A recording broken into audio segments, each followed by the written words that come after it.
I am thrilled today to have James Hurst on the podcast. James is the founder and host of The Marketing Show, a show dedicated to online marketing, AI, and marketing automation, primarily on the HighLevel platform. He's one of HighLevel's top affiliates, recently awarded the Gold Affiliaire Award.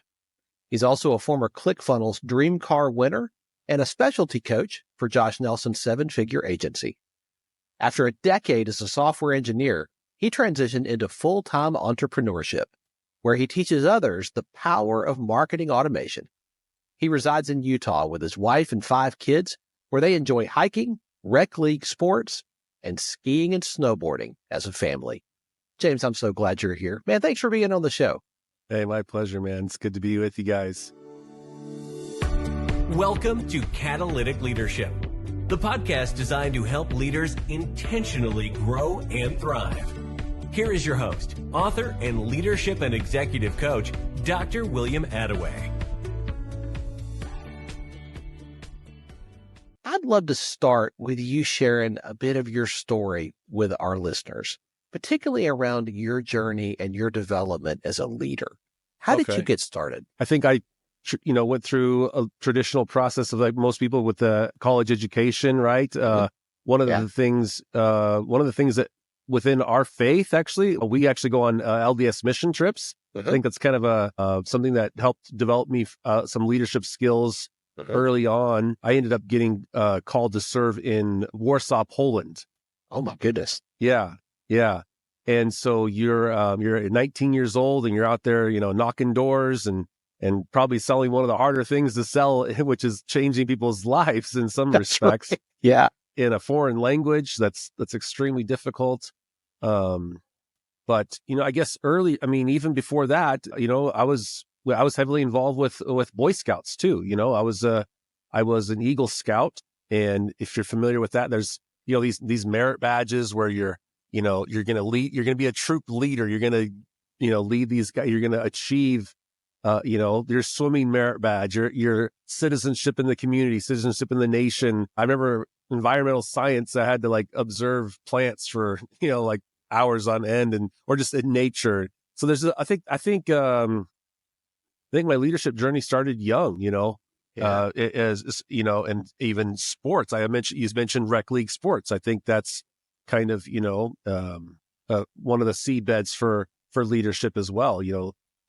Team sports, individual sports. So, but yeah.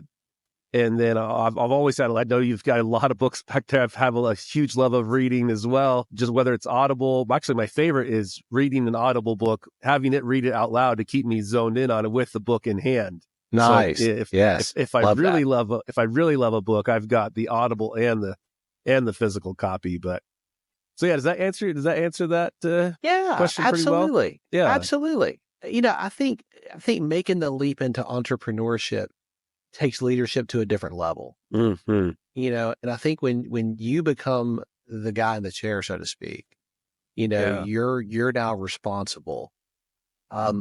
You have a choice to make.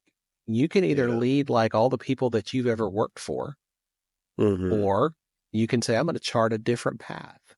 Yeah.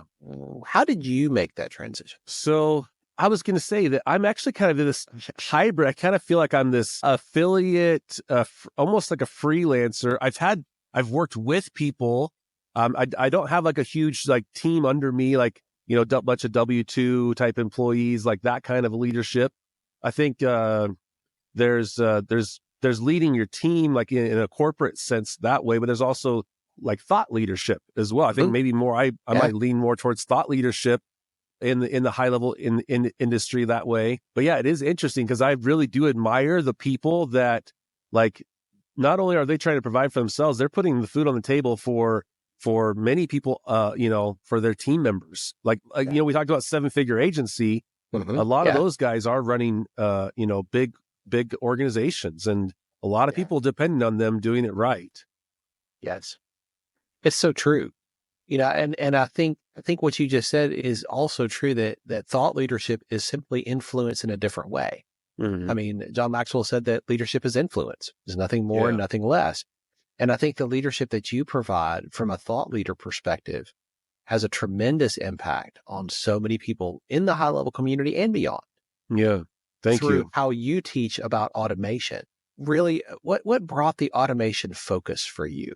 Like, how did you Yeah. zero in on that?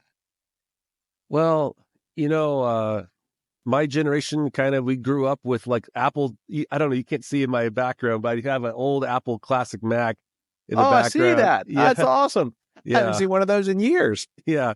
I don't know how much the camera can show, but this is kind of the relic from the past there.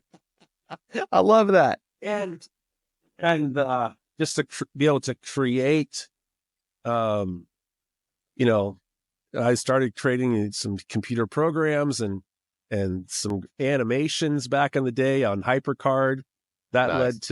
led to some websites, and then WordPress kind of came along, made things a little easier, and Dreamweaver and all of that, and then ClickFunnels, and then I was finally made the bridge between a website and actually Stripe, taking payments online. And I finally connected all the dots that this is how a website can actually, make money online. But from a software standpoint, it was, whether it's, just appreciating the ability to write code once and have it run multiple times. I think I've been interested in scaling beyond, and I've always there's these principles of scale in the back of my mind of, I can deploy human capital, right? I can deploy financial capital. I can deploy software, right? Media. There's and automations. I've been always interested in how can I free myself up from having to punch a clock, because I've punched a clock for so much of my life. Yeah. And also just fascinated with how can I provide value without me physically being there? Could it be code that I've written? Could it be even the YouTube, right? This podcast is a form of, we're going to put the time in now, but it could live on and grow over the years, right? And create value. Yeah. So. Yeah. And I love that so much of what you do is really about adding value, to the people around you. I mean, I mentioned you're the founder and the host of The Marketing Show. Yeah. I mean, talk a little bit about that. Like, why did you start that? Was it to add value beyond what you could do one-on-one? Yeah. So, when I was in college, getting out of debt, part of what got me through my lame job at the time was I would listen to the Dave Ramsey show like 3 hours a day. And so people are I swear I could answer Dave's, I could speak for Dave if I knew what he was going to say. And I hated all the ads because he runs ads every 2 or 3 calls. I had all his ads memorized. I finally bought my term life insurance, thanks to him. That's great. And he did help motivate me, get me out of debt. And I just always had this thought that, what if I could be like the Dave Ramsey show, but I didn't want it to be the James Hurst show. Yeah. Because from a transitional standpoint, I didn't want it to be, to be necessarily me. And so I was thinking the marketing show would be this place where I could answer people's questions, maybe monetize through affiliate or other means. And I thought, you know what? I'll answer one person's question, and it's answering one person's question at a time. Anybody else, if one person's asking it, many others might be as well. So just a form of leverage, a form of scale. I love that. And it's evergreen. Evergreen. I mean, people will be listening to this for years and able to answer questions long after you first answered them. That's right. I will say, though, with how fast things are moving, because I've made videos, specifically one was on how to automate replies to Google reviews. And first I was doing it through Zapier. And then I redid it using a little bit with OpenAI, right? Yeah. So I could kind of take the context of that review and spin it. And I was so impressed with what it did. And here I am about having to, because now you can do it in HighLevel natively. Right. So I could be on the third time having to redo this. So this idea of evergreen is slowly starting to fade. 'Cause I'm just like, is it just me, or do you also feel like just the pace of change is just Well, what does it feel like for you on your side of just Constant. Yeah. Yeah. Even just in the podcasting world. Yeah. Right. I mean, this is the third season of this show. And if you go back and compare even just our tech stack and our SOPs in season 1 versus today, Yeah. it's dramatic shifts. I mean, it's like, whoa, wait a minute. We're doing the same thing. The pace is dizzying. But wow, it is. And you have to stay on top of it or else you become a relic. Yeah. You know, you become a museum to a bygone era. And nobody wants to be that, Yeah. particularly in marketing, right? That's right. It's exciting, but it's also like, it's a little bit overwhelming. 100%. How did you get connected with HighLevel? Because I was just at the HighLevel conference. Yeah, I've never seen you there. Yeah, it's so amazing to see what's happening with a product that is constantly changing, constantly getting better. How did you get connected with them? So it was actually being in the ClickFunnels world. There was a lot of my contacts that they found out about it before I did. And at that time, there was a lot of, this software's coming up. It's going to take, it's going to do this. And everyone's like, everyone's trying to get in the ClickFunnels space. And, if I hear something once or twice, but if I start hearing it over and over again from multiple people, Julie Chanel, she was one of the first ones she was like one of the bigger players. I started seeing some bigger ClickFunnels people take their audiences and move. Wow. And it was tough for me because I was a top affiliate for ClickFunnels. And so for me to move, it would mean kind of turning my back on this software that had, biting the hand that feeds you in a way. I would wear the ClickFunnels shirt. I had been to four of their conferences and gotten awards. And I had my grievances with the ClickFunnels that for a variety of reasons. And I wasn't going to, I never left loudly and like, they even taught us, throw rocks at your competitors. Like they kind of, that was one of their things they taught. And I was like, you know what, I'm going to leave or I'm going to start HighLevel, but just quietly. I'm just going to go and I'm not going to, and there was a transition period there for sure. And it was it was scary because what if they said, hey, you're promoting a competitor now, we're going to cut off your commissions, etc. And so, but in a way, I kind of felt like HighLevel forced my hand because value was just through the roof. And also, I haven't talked about this in a while, but in your intro, you said I had a decade of software engineering experience.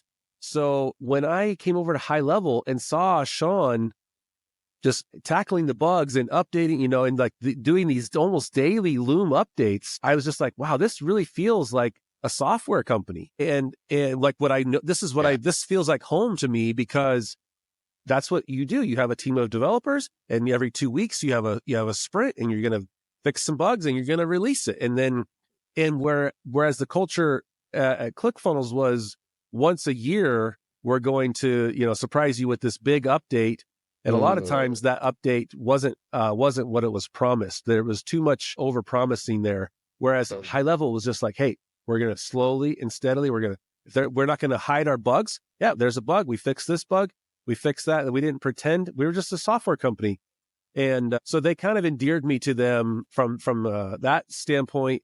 And then the ability to white label HighLevel was like, for the same price as ClickFunnels, I could now own my own little ClickFunnels and white label it and have unlimited sub accounts. And so that's what really, it was almost too good to be true. It was like, really? They're going to let you do that? But once you found out that was the truth, it was kind of hard to ignore. And they've really lived up to everything they've said over the years too. That's one thing more. that I've noticed. More. I've only been really in the HighLevel ecosystem for a little over a year now. Okay. I met Chase at an event we were both speaking at. Yeah. And I was talking to him and I said, so, I'm not an agency owner. I run a small business. Yeah. Could this be a solution for me? And he was like, absolutely. Yeah. And pitched it. And I was like, all right. So we came back and we moved everything, website funnels, like everything over. Yeah. And I had been so impressed from the client side that I was like, now I'm starting to move into sharing HighLevel with other people as an Got it. affiliate. Got it. I'm not Guys. at your level yet. I'm just That's okay. No, but and it's such a game changer for my business. Everything's under one roof and it all natively talks to each other. yeah. Why would I not do that? Yeah. You guys, he's right. So it's a great opportunity, even for a single business, even for one of my affiliate things I'm going for is forget the $297 and the $497 plan. Like almost everyone on the planet should have the $97 plan and have, at least you have your 3 sub accounts. That seems like a no-brainer. And then if it makes sense, then you get for a couple $100 more, then you're on to the $297 plan where you have unlimited sub accounts. So just crazy. Yeah, they've done good, and they've earned it. They just deserve it. There's a good culture. There's a good feeling around them. The people, the leadership. You could talk a lot about the leadership of Robin, Varun, and Sean. I like 100%. I like their blue jeans, humble style. You know what I mean? I've seen that from afar. And then to be at the conference last month, and to get to meet each one of them and talk with them a little bit, I was blown away by how real and authentic they are. Even at this point in the journey, where a whole lot of people would have begun to let this begin to swell their head just a bit and begin to step back from interacting with people, not at all. Not at all. Such a healthy culture. Yes, and I was like, this is remarkable. Yeah, I've told so many people about that. Someone ought to do, what makes this thing tick, because, and honestly, 3 founders, that's 2. Like partnerships are tricky. You have your value system and but 3. The fact that they work so well together and the mutual respect. Yes, and Sean is he's so well known for jumping on Zoom calls with his customers and being so active in the group and. Everyone's like tagging Sean and they're like, you guys, where else can you tag and get a reply from the founder of I don't know, a $1 billion valuation company. So, and only getting bigger. Yeah. I mean, as they continue to, and that's the thing, like every month, this product gets better. Every month there's new every month it's getting better and stronger. And I'm like, what other service software do I see that gets better every month? Yeah. No kidding. That's just not normal. And like Dave would say, cool. Don't be normal, be weird. Don't be normal. Yeah. No, leadership is fascinating. Because it's, it's your values, right? That get turned, your business kind of reflects your values. Yes. Right. That's exactly right. So as a coach for 7-figure agency, like you are pouring into business owners, agency owners, leaders, like you are investing in them in a very specific way. Yeah. What drew you to that? There's actually a funny story about them. So I'm just involved with the HighLevel community. People will say, hey, who's the best coach for growing your agency? Have you ever seen some of those posts where Josh gets tech? So, like I said, if I heard it once, but if I hear it twice or 3 times, I start to pay attention. And so I just, came across Josh. I have a couple of his books too. And I joined his free Facebook group. And I just that's where I kind of hang out a lot. I love joining other people's Facebook groups and answering questions and learning. And what was funny is I found his mastermind, his paid Facebook group, which it's publicly on there. But usually someone's going to gatekeep this thing. And maybe, I don't know, but maybe because I had by then I had been posting, I had people who knew who I was, maybe by that, I don't know. But I requested to join his paid mastermind Facebook group and someone let me in. That's awesome. And I was just hanging out and okay, so these guys, I was just like osmosis, like, okay, so they publish book. I was kind of like figuring out what is this, what is their angle? They have trade show booths and he must have this book that's half written for them that they can white label, and people are publishing their books and people would ask high level questions and I would post a YouTube video and I knew a lot of them from, I kind of seen a bunch of them around and anyways, it was the first summit that I had gone to, the HighLevel summit. And I had been talking to Josh, and we had exchanged a little bit over DMs and stuff. And maybe he was thinking maybe I'd be a good fit for 7FA or not. I don't know. But we had a little bit of a correspondence going on. And I said, hey, I'm going to bring your book.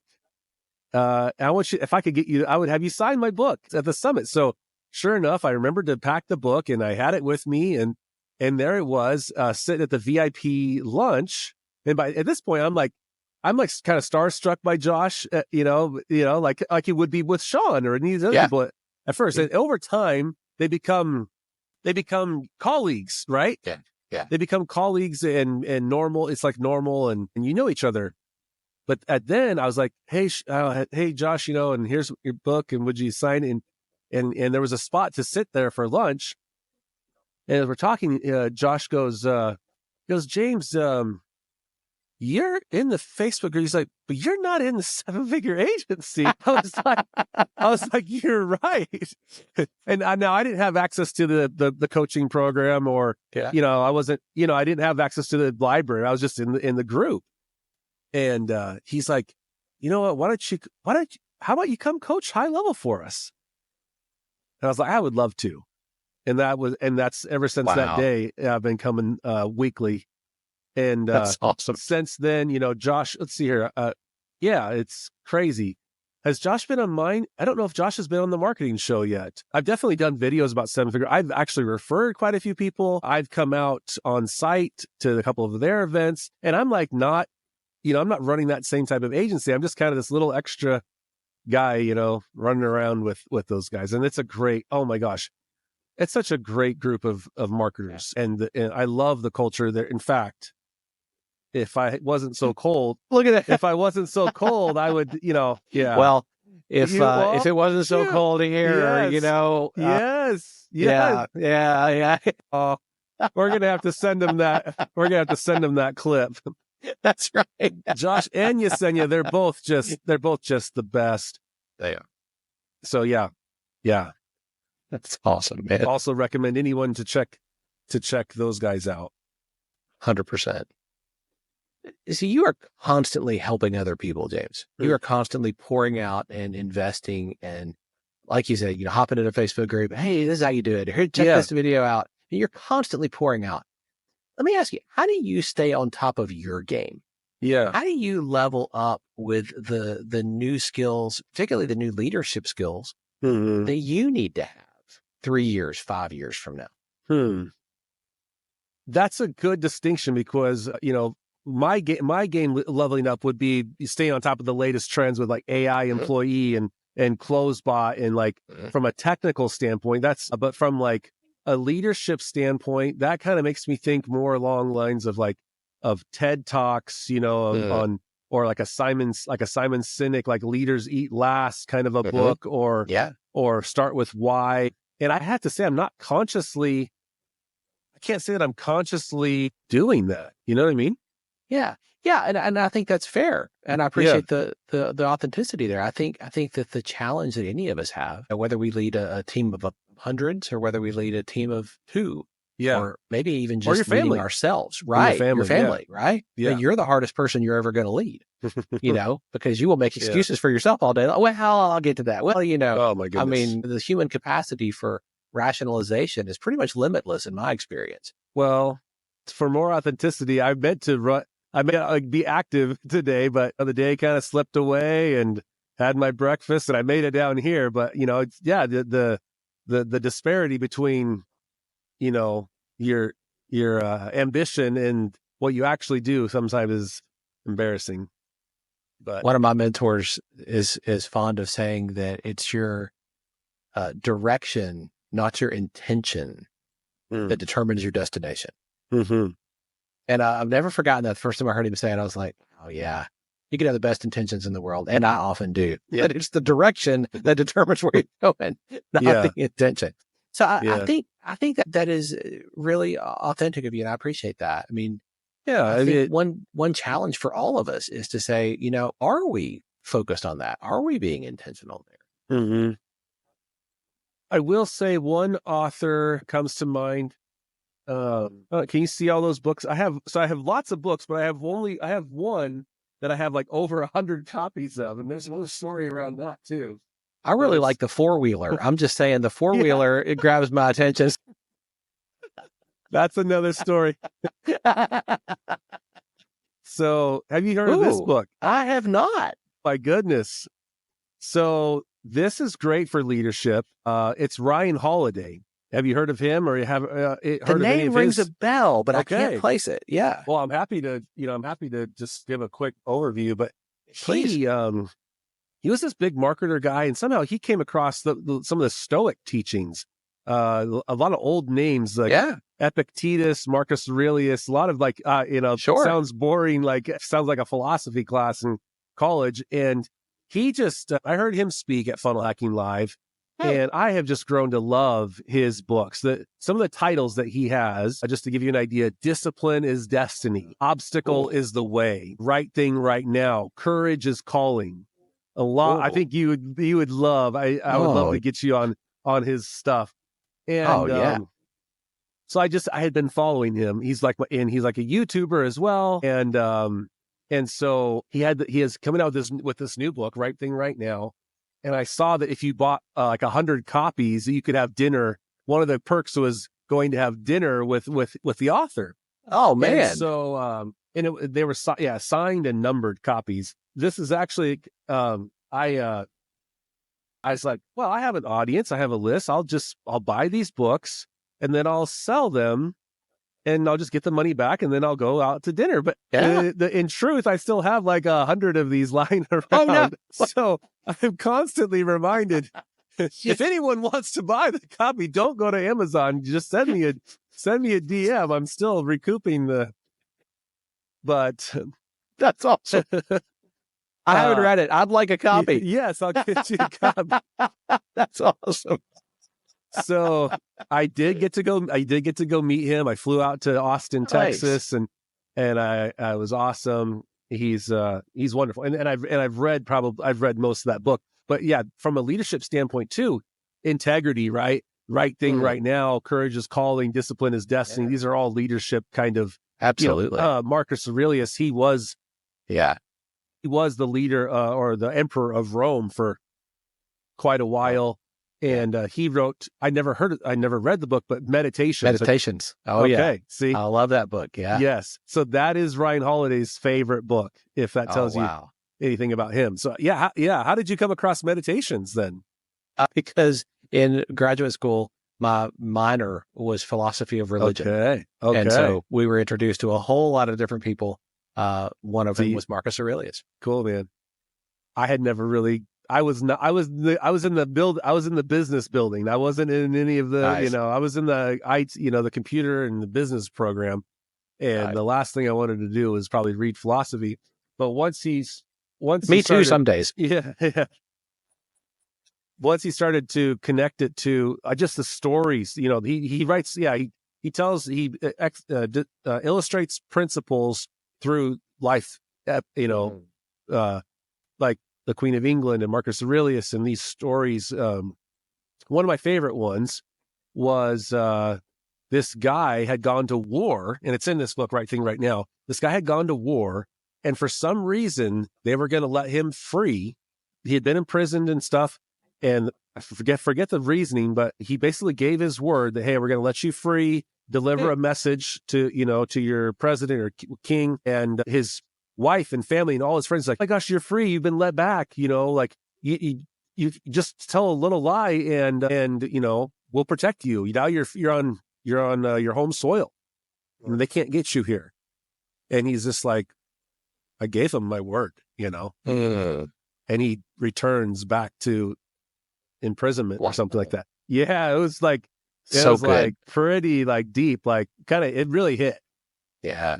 Kind of like, anyways. And man, there is a what's the word? A lack of integrity in the business world and in the marketing world. I'm a natural teacher. I'm not sales, I think sales is great. I think sales should benefit, both parties. But man, I have been in situations where I was hearing people stretch the truth on sales are selling one thing, and what's being delivered is there's a big gap there. And I just did a little job for a guy the other day, and I was kind of wondering if he was happy, because it was like a partially complete thing. I helped him quite a bit, but we didn't get it all the way to the finish line. And I didn't know that I could help him much more. Even though I wanted to try, and I was just like, dude, I don't care.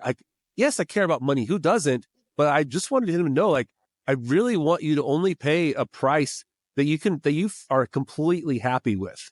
You know what I mean? Yeah. And so anyway, so I think any book like that can kind of strengthen your resolve to do the right thing is a good thing for society. I think integrity is something that we should be talking about in kindergarten. Yeah. And teaching from the very, very earliest days. Absolutely. If we could increase the integrity in the workplace and in the family, I think this world would look very, very different. There's I'm sure there's Stephen Covey is a classic, leadership author. I think his son or maybe Stephen R. Covey, The Speed of Trust, I think is one of his books. Yes. Yeah. Great read. Speed of Trust. I don't know if I've actually read it. There's a difference between what's on the bookshelf and what's actually been read, right? I'm sure. I have my 2 read stack over here off camera. Yeah. So the trust as a currency is huge too. And I think that's one thing that I have developed in the community. It's because I'm a software engineer and I teach and I rarely sell. There is quite a bit of respect, I think, and just I love that. James, I could continue to talk with you for another hour, man. I love what you're doing, and I love the integrity that you do it with. Thanks. So appreciate the generosity that you have shown today in sharing just some of the insights from your story so far. I can't wait to see what's next for you. Yeah. You've kind of got me thinking about leadership books. I do have them. The Stephen Coveys and the John Maxwell's and the marketing, entrepreneurship, and leadership tend to go together. It seems like 100%. Learning how to be a great leader is the work of a lifetime. And I think every one of us has to be a perpetual student of that if we want to continue to lead at new levels and continue to level up. I know our listeners are going to want to continue to learn from you thank you. To be able to connect with you. What is the best way for them to do that? Yeah. So when I filled out the kind of the podcast interviewer form, I put a couple of different links to it. If they want to, if they want to go to Facebook and find me there, it's facebook.com/OJ Hurst. That's just my personal Facebook. Nice. My YouTube channel is The Marketing Show. The website's themarketingshow.com. But find me in any of the groups. If someone does message me in Messenger, there's a chance it could go to spam, right? The other inbox if we don't have that many mutual friends in common. But that's the best way to get a hold of me directly. Perfect. Mostly just on hanging out on Facebook groups. We will have all those links in the show notes. Okay. James, thank you again, man. So appreciate you being here today. My pleasure. Thanks everyone for tuning in. Thanks for joining me for this episode today. As we wrap up, I'd love for you to do 2 things. First, subscribe to this podcast so you don't miss an episode. And if you find value here, I'd love it if you would rate it and review it. That really does make a difference in helping other people to discover this podcast. Second, if you don't have a copy of my newest book, Catalytic Leadership, I'd love to put a copy in your hands. If you go to catalyticleadershipbook.com, you can get a copy for free. Just pay the shipping so I can get it to you, and we'll get one right out. My goal is to put this into the hands of as many leaders as possible. This book captures principles that I've learned in 20 plus years of coaching leaders in the entrepreneurial space, in business, government, nonprofits, education, and the local church. You can also connect with me on LinkedIn to keep up with what I'm currently learning and thinking about. And if you're ready to take a next step with a coach to help you intentionally grow and thrive as a leader, I'd be honored to help you. Just go to catalyticleadership.net to book a call with me. Stay tuned for our next episode next week. Until then, as always, leaders, choose to be catalytic. Thanks for listening to Catalytic Leadership with Dr. William Attaway. Be sure to subscribe wherever you listen to podcasts so you don't miss the next episode. Want more? Go to catalyticleadership.net.